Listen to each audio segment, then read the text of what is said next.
Buat yang sayang sama ayah ibu, jangan lupa like dan subscribe. Nyalakan juga lonceng notifikasinya untuk update video terbaru. Assalamualaikum warahmatullahi wabarakatuh, Sobat Silaturahim. Hari ini aku udah nyampe di salah satu rumah kerabat ya. Dan hari ini kita mau silaturahim tentunya. Seperti biasa mau cari tahu, ngobrol-ngobrol tentang kisahnya dia dengan orang tuanya. Ini lewat sini, lewat sini ya? Lewat sini kayaknya. Masuk ya.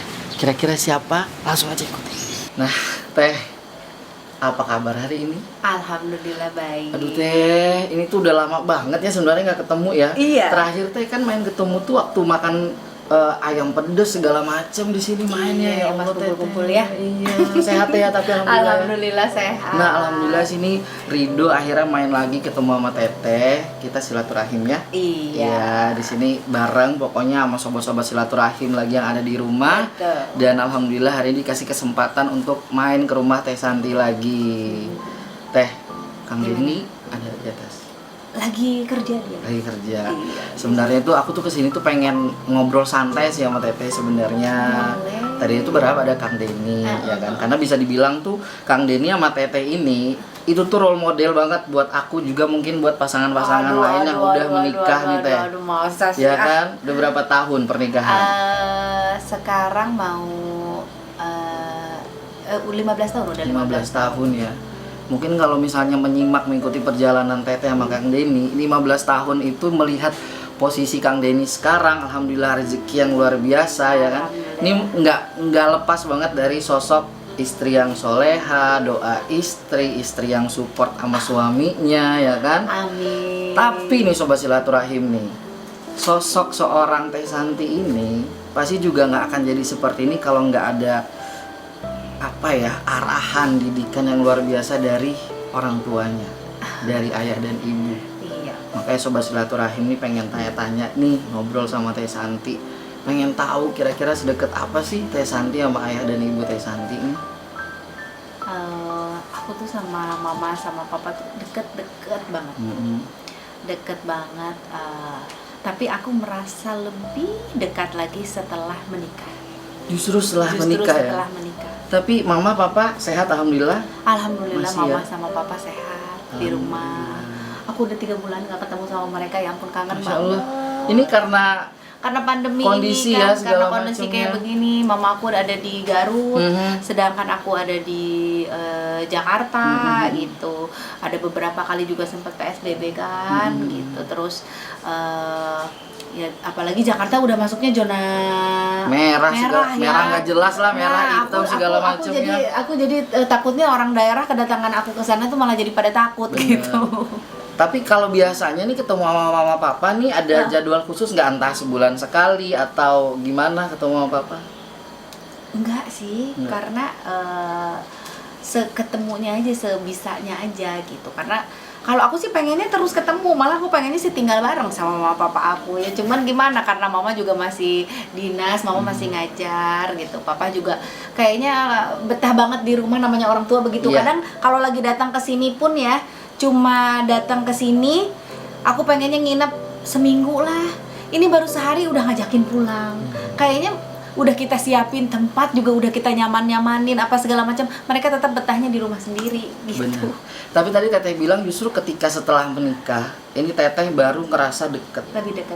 Kenapa? Ada momen apa kira-kira yang membuat kok setelah menikah, justru setelah keluar dari rumah yang dimana biasanya selalu sama papa, tapi kok aku ngerasa deketnya justru malah setelah keluar dari rumah dan menikah, itu kenapa? Begini, mungkin karena balik lagi ya, kebiasaan dari keluarga. Jadi kebiasaan, kalau kebiasaan di keluarga aku, mama papa itu, aku tahu mama papa sayang banget sama anak-anaknya. Tapi kayaknya tabu untuk saling mengungkapkan rasa sayang itu. Kayak meluk, nyium, atau ngelus-ngelus anaknya kayak gitu. Apalagi kan pas aku, misalkan aku perempuan udah kelas 6 SD pun, aku kelas 6 SD pun saat itu mama melahirkan adik aku, melahirkan adik aku. Di rumah cuma ada papa sama adik aku yang cowok. Papa tidur sama adikku yang cowok, aku mau tidur nih, ikut sama dia, sama papa aku biar barengan gitu ya. oh teteh sana tidur sendiri, teteh udah gede, jangan tidur sama papa. Aku kelas 6 SD gitu waktu itu padahal ya. masih pengen ya. Iya, aku tuh jadi oh ya udah, akhirnya aku tidur sendiri gitu. Jadi ngerasa kenapa sih sama Derry aja sama adek aku gitu ya. Papa tidurnya nemenin Derry, kok teteh nggak boleh gitu. Tapi mungkin di situ tuh papa yang ada iniannya sendiri kali ya. Mungkin karena aku anak perempuan, dirasa papa sudah mulai balik gitu. Jadi harus dijaga gitu. Nah, terus karena kebiasaan-kebiasaan yang mengungkapkan rasa kasih sayang itu jarang sekali gitu momennya. Kayak aku juga mau bilang mama teteh sayang mama teteh papa teteh sayang papa, itu malah malu sendiri dulu ya. Dulu tuh malah mau ngomong kayak gitu aja tuh malu sendiri gitu. Mau peluk mama tuh malu gitu ya, mau ngucapin hari ibu malu gitu ya. Nah, setelah menikah melihat kebiasaan suami aku tuh dia tuh salah satu contoh aku gitu ya, role model ya. Role model aku gitu, karena dia sangat memuliakan orang tuanya. Gitu. Dia sangat memuliakan orang tuanya, cara memperlakukan dia mamanya, cara dia memperlakukan papanya, mulailah aku ikutin gitu. Jadi aku terapkan untuk kedua orang tua aku juga gitu. Kayak aku ngelihat awal-awal nikah sih aneh, ngelihat suami aku yang udah punya istri sama mama gitu masih gelendotan, peluk-pelukin mama gitu ya. Oh mamaku sayang, mamaku mamanya juga sama gitu begitu. Kita karena nggak biasa, geli sih awal-awalnya aku ya. Awal-awalnya sih aku geli gitu ngeliat kok gitu. Tapi setelah kesini aku mulai terbiasa melihat itu, dan akhirnya aku juga malah ikutan begitu. Aku sama mertua aku begitu, dan aku mulai terapkan sama orang tua aku gitu, sama mama papa aku.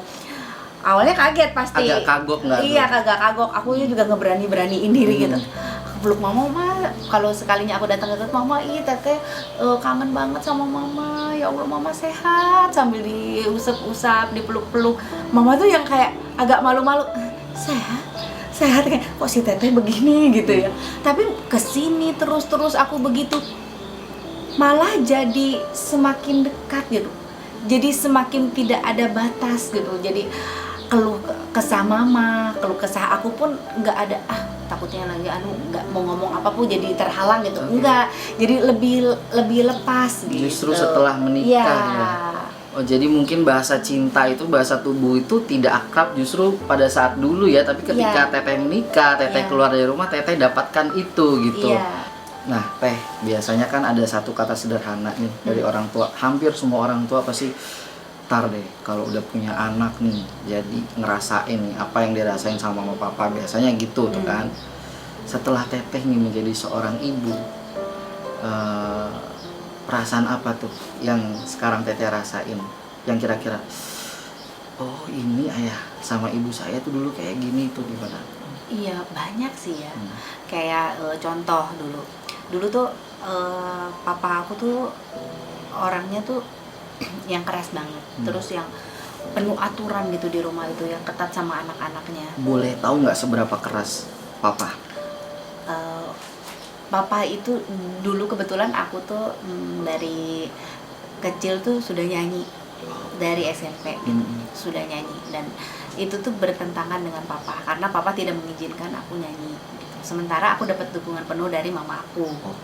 Nah, pas saat itu tuh jadi tiap mau nyanyi tuh aku suka ngumpet-ngumpet dari papa, bilangnya mau apa kerja kelompok, karena papa lagi kerja jadi seringnya nggak ketahuan karena papa kan kerja dari Garut Cirata, kantornya di PLN Cirata. Itu kalau boleh tahu seberapa jauh Garut dan Cirata? Lumayan jauh banget, perjalanannya itu sekitar 4 jam ya, 3-4 jam lah Cirata Garut itu. Nah, papa tuh pulang tiap hari bela-belain untuk keluarganya karena keseringannya siang hari nggak ada di rumah. Jadi aku tuh yang kalau mau nyanyi mah tapi jangan bilang-bilang papa, iya sok mama dukung gitu. Nah, dulu tuh kalau misalkan lewat maghrib nggak boleh keluar rumah. Jadi acara teman-teman aku ada yang ulang tahun, ada yang apa, aku aku salah satu yang nggak pernah datang karena nggak boleh sama papa Sama aku. papa ya. Iya. Terus banyak pokoknya main ke rumah tetangga apa. Dulu kalau di kampung kan seneng kan, babakelan. Babakelan tuh jadi cuma ikut main makan di teras rumah orang gitu, rame-rame kayak gitu. Nggak boleh. Nggak boleh, udah di rumah aja makannya gini. Nah, kok papa tuh sebegitunya banget ya kata aku. Ternyata itu tuh papa begitu karena sayang banget sama aku gitu ya. Banyak banget mungkin pertimbangannya. Apalagi aku terjun di dunia entertain, aku nyanyi kayak gitu. Itu godaannya banyak banget. Cewek juga ya. Iya, perempuan masuk di dunia seperti itu godaannya banyak sekali. Banyak sekali dan alhamdulillah karena rasa takut aku dan yang tadinya rasa takut yang takut ketahuan papa nih kalau nyanyi gini. Jadi aku mikirnya lebih panjang lagi. Wih, kalau gue sampai kayak gini nyanyi aja nggak boleh, apalagi begini. Nah, begitu ya. Jadi aku tuh lebih terbentengi gitu ya dari aturan-aturan papa aku itu. Oke. Teh, tadi kan perjalanan kerja papa ya dari Garut ke Cirata ya 4 jam pulang pergi atau pergi doang? Pergi doang. Berarti 8 jam Iya, kurang setiap lebih hari. segitu ya. Masya Allah, berarti ini pengorbanan papanya ya. Untuk keluarga. Untuk keluarga ya, capek, lelah. Ya itulah luar biasa. Tapi di lelahnya ayah ini teh pun juga mungkin ibu nih yang teteh mungkin juga alhamdulillah udah ngerasain lahiran si Iya. Kang Mas ya, si gula manis Jawa itu gitu. Terus sakitnya, mungkin sakitnya ibu melahirkan, letihnya ayah bekerja setiap hari, mungkin nggak akan sesakit ketika seorang anak nih gitu bentak sama mama papanya atau ntar lah gitu. Ada nggak sih hal yang teteh sayangin banget, nyesel banget, pernah mungkin ngebentak papa atau mama, ada nggak? Ada sih pasti ya, namanya aku juga manusia, pasti ada hilafnya gitu ya, pasti ada hilafnya. Mungkin dulu aku sering ngebantah papa, sering ngebantah mama, karena apalagi jiwa muda zaman pas saat-saat itu tuh aku masih jiwa mudanya bergejolak gitu ya, yang ngelihat anak-anak teman-teman sebaya aku kok mereka bisa, kok aku enggak, malah jadi berontak gitu ya, karena segala nggak boleh, segala ini gitu. Apa itu kalau boleh tahu? Kejadian apa? Ya kalau ribut-ribut kecil sih sering sebenarnya gitu. Ya dengan papa gitu, karena kalau papa tuh yang sangat keras ya. Kalau mama tuh lebih dia tuh lebih memposisikan dirinya juga. Oh iya nih, aku juga kan dulu pernah seusia begini, memang lagi masa-masanya seperti ini gitu. Jadi mama mencoba untuk lebih ngertiin aku gitu ya. Kalau papa kalau udah enggak ya enggak, nggak bisa diganggu, ya nggak bisa dibantah gitu. Sempat sih dulu aku tuh yang masih waktu ABG dulu masih ini seneng-senengnya main gitu, bilangnya mau main padahal bilangnya les padahal main gitu. Tapi papa tuh nggak bisa dibohongin, feeling orang tua itu kuat ya. Jadi pas bilangnya mau les, ternyata main, ternyata papa aku ikutin. Gitu. Terus pas nyampe tempat les, aku nggak ada di tempat les, aku malah main. Nggak di saat itu lagi kumpul sama teman-teman aku ditarik suruh pulang, nggak gitu. Karena papa juga tidak mau mempermalukan anaknya kali ya. Cuma dia pulang, oh berarti bohong deh anak gitu. Terus ketika ketahuan tuh gimana pas sampai rumah? Ketika ketahuan ya udah, pas aku sampai rumah dia cuma nanya, les pelajaran apa tadi? Pelajaran, aku udah ngarang-ngarang matematika, bahasa Inggris, udah gitu. Jangan bohong, papa cuma gitu doang. Aku tuh dari dulu tuh papa baru matanya melotot ngomong agak nadanya agak tinggi aja tuh udah gemeter gitu, udah takutnya tuh udah begitu. Karena papa tuh termasuk orang yang jarang marah, jadi sekalinya marah tuh bikin akunya takut banget gitu. Kalau mama kan cerewet ya, jadi mama ngomel apa juga kadang sepintas selalu masuk kuping kanan keluar kuping kiri, biasanya kan seperti itu. Iya, sampai dilempar buku les setebel ini, papa lempar ke badan aku. Kena aku. Apa yang teteh lakuin pada saat dilempar itu? Iya, karena salah kan posisi aku di situ, karena salah ya aku diam gitu terus. Berapa hari ya papa tuh kalau udah marah kayak gitu udah nggak, anaknya nggak ditanya, nggak apa, nggak, itu hal yang memang jelas-jelas aku salah gitu ya. Kayak hal-hal papa aku tuh orangnya tuh tidak pernah mengungkapkan rasa sayangnya, tapi sebenarnya rasa sayangnya tuh lebih dari itu gitu. Jadi kayak aku dari dulu tuh aku potong rambut, tidak boleh potong rambut tanpa seizin papa. Dari dulu. Jadi kalau aku ngelihat teman-teman aku ya, lagi model rambut begini, aku cuma bisa pengennya begitu. Terus kalau mau potong rambut, papa bilang dulu sama papa, "Pak, teteh mau potong rambut ini." Enggak, papa suka anak perempuan rambutnya panjang. Udah gitu. Jadi kadang Itu kan tadi teteh bilang nih, kalau papa orangnya strict ya dengan segala macam peraturannya. Terus kalau boleh tahu kapan yang ngebuat teteh tadi akhirnya tersadar ternyata papaku tuh sayang banget sama aku gitu. Meskipun teteh ngerasa kok teman-teman aku bisa dengan sebebasnya potong rambut, mungkin hadir ke ulang tahun temen, tapi teteh enggak. Kapan punya perasaan sadar itu? ya sekarang setelah nggak tinggal sama papa. Apa yang membuat teteh mengakui perasaan itu dan punya perasaan itu? Itu karena sifat papa tuh sekarang malah aku kangenin gitu ya. Aku kangenin, dulu mah si papa apa-apa, ini nggak boleh, apa-apa ini nggak boleh gitu. Terus sekarang tuh pas jauh, nggak ada yang larang, nggak ada yang apa, kangen gitu. Kayak waktu awal-awal nikah nih ya, nikah, terus aku maghrib tuh masih di mall belanja bulanan, saking dari dulu nggak pernah dengar azan maghrib di luar rumah, pas maghrib selalu di dalam rumah. Itu tuh tiap dengar azan maghrib aku lagi duduk langsung deg-degan gitu. Aduh, takut dimarahin sama papa, mikir lagi, kan udah nikah, nggak apa-apa gitu. Orang suami aku nggak apa-apa, sampai segitunya gitu. Jadi udah didikan papa tuh udah melekat banget di aku gitu. Tapi sekesal-kesalnya teteh pernah bentak papa nggak? Ngelawan sama papa gitu? Pernah lah. Ya ada rasa menyesal nggak sih udah ngebentak atau apa sama papa? Papa kalau dibentak diem atau gimana teh? Kalau boleh tahu? Oh, balik marah dong. Ya pasti ada sih rasa menyesal, pasti ada. Tapi aku tahu kok jauh di lubuk hati papa, di lubuk hati mama aku ya, semua kehilapan anaknya sudah pasti termaafkan sama mereka.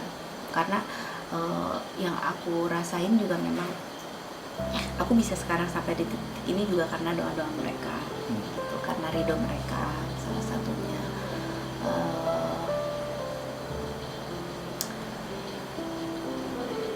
Nyesel sih, pengen balik lagi sih, pengen aku putar lagi gitu, terus pengen minta maaf kalau misalkan aku udah pernah nyakitin hati mama, hati papa aku gitu. Nggak mau ada bentakan gitu? Iya, nggak mau lah, siapa yang mau bentak orang tua gitu. Nah, itu pada saat memutuskan untuk menikah dengan Kang Denny, boleh tahu nggak sih beratnya papa itu perasaannya seperti apa, dan apakah mungkin teteh sendiri yang merasa yakin nih pilihan nih? Boleh bagi cerita nggak teman-teman sobat silaturahim? Aku ngerasain sih pasti berat ya, namanya orang tua, apalagi papa aku. Teteh anak pertama melepaskan anak perempuan pertamanya untuk menikah, dan dia nggak tahu gitu. Karena aku juga sama suami kan beda daerah ya tinggalnya, dan aku langsung diboyong pindah keluar kota gitu. Pasti berat banget. Dan dia nggak ngomong apa-apa sih. Cuman aku bisa ngelihat dari gesturnya, dari raut wajahnya papa gitu yang berat ngelepas anaknya, tapi beliau berusaha menguatkan aku gitu. Ada nggak kata-kata dari papa atau bentuk penguatan seorang papa kepada Teh Santi itu apa? Papa cuma bilang, Teteh, sekarang Teteh bukan tanggung jawab mama, bukan tanggung jawab papa. Imam Teteh sekarang suami Teteh, jadi ikutin semua apa yang minta sama suami Teteh. Jangan, papa bukan tidak mau dikunjungi Teteh, bukan nggak mau ditengokin Teteh. Papa mau semuanya atas ridho suami Teteh. Atas izin kamu. Iya, itu yang buat aku yang ngerasa aku punya orang tua yang sangat luar biasa. Di saat aku melihat orang tua lain nih, kalau misalkan ada cekcok antara suami dan istri saling belain anaknya masing-masing gitu ya, tapi aku ngelihat orang tua aku tuh yang dia tahu posisinya dia cuma sebatas ini tanggung jawabnya dia untuk anak perempuannya dia rela melepaskan anak perempuannya untuk hidup bersama laki-laki pilihan anaknya gitu. Itu sih yang aku salut dari papa aku, dari mama aku. Teh, sekarang kan udah tadi 3 bulan gak ketemu sama papa ya, kangen banget pasti ya. Banget. Ini seandainya nih Teh, di depan sini ada mama, Teh ada papa, apa yang mau Teteh utarain dan mau Teteh lakuin? Aku pengen peluk mama, pengen peluk papa, pengen bilang makasih ma, makasih pa, udah jadi orang tua yang terbaik buat Teteh. Terima kasih udah ikhlasin Teteh untuk hidup dengan pasangan Teteh. Terima kasih sudah menjadi orang tua dan juga mertua yang sangat baik. Kasih udah doain Teteh terus. Teteh cuma bisa balas doain juga, mudah-mudahan mama papa sehat. Teteh juga akan berusaha pengen nyenangin mama papa terus. Amin. Tapi satu Teh terakhir, dengan posisi Teteh yang saat ini dengan Kang Denny, ada nggak sih hal yang belum diwujudkan mungkin untuk mama papa? Ada nggak yang belum kesampaian saat ini? Cita-citanya apa? Alhamdulillah sih nggak ada ya. Nggak ada. Nggak ada. Karena nggak ada, mungkin karena mama papa aku tuh bukan tipe orang yang banyak yang minta gitu ya. Jadi aku tuh nggak pernah mama tuh ngelihat keadaan aku yang sekarang ini juga mama papa gitu minta ini minta itu, enggak. Apapun yang aku kasih untuk mereka tuh itu ya karena aku gitu, karena aku pengen berusaha untuk nyenengin mereka. Mereka berangkat haji, mereka berangkat umroh gitu.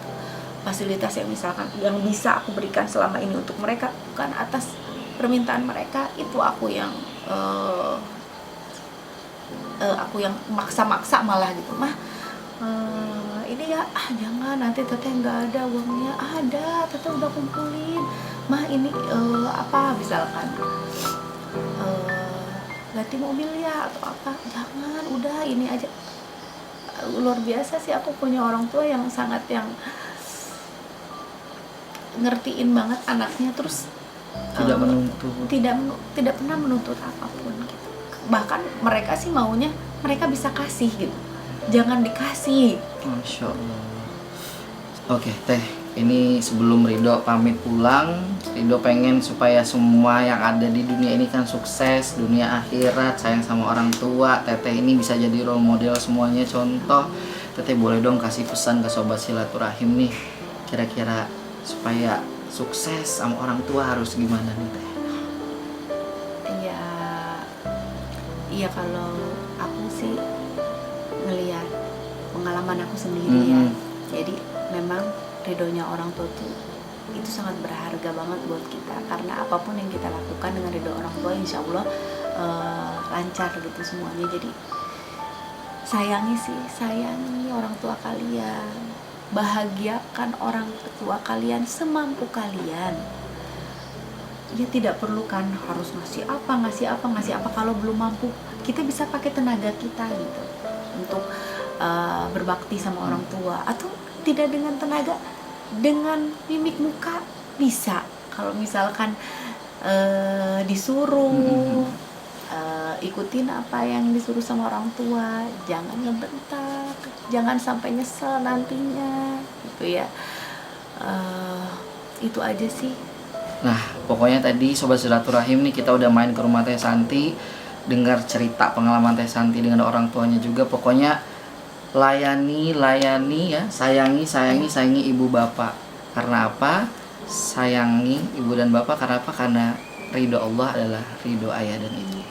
Ya, Teh Santi, makasih. Sama-sama. Assalamualaikum. Nanti Ridho ketemu lagi kalau bisa sama Kang Denny ya. Siap. Pengen ngobrol nih karena Siap. dari Teh Santi aja udah dahsyat nih, pasti Kang Denny nih ceritanya bisa menjadi seorang Denny Cagur seperti sesukses ini pasti dia luar guru biasa. aku.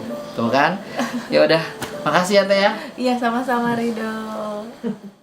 Untuk ayah tercinta, aku ingin bernyanyi walau air mata di pipiku. Ayah, dengarkanlah, aku ingin berjumpa walau hanya dalam mimpi. Buat yang sayang sama ayah ibu, jangan lupa like, share, komen, dan subscribe. Nyalakan juga lonceng notifikasinya untuk update video terbaru.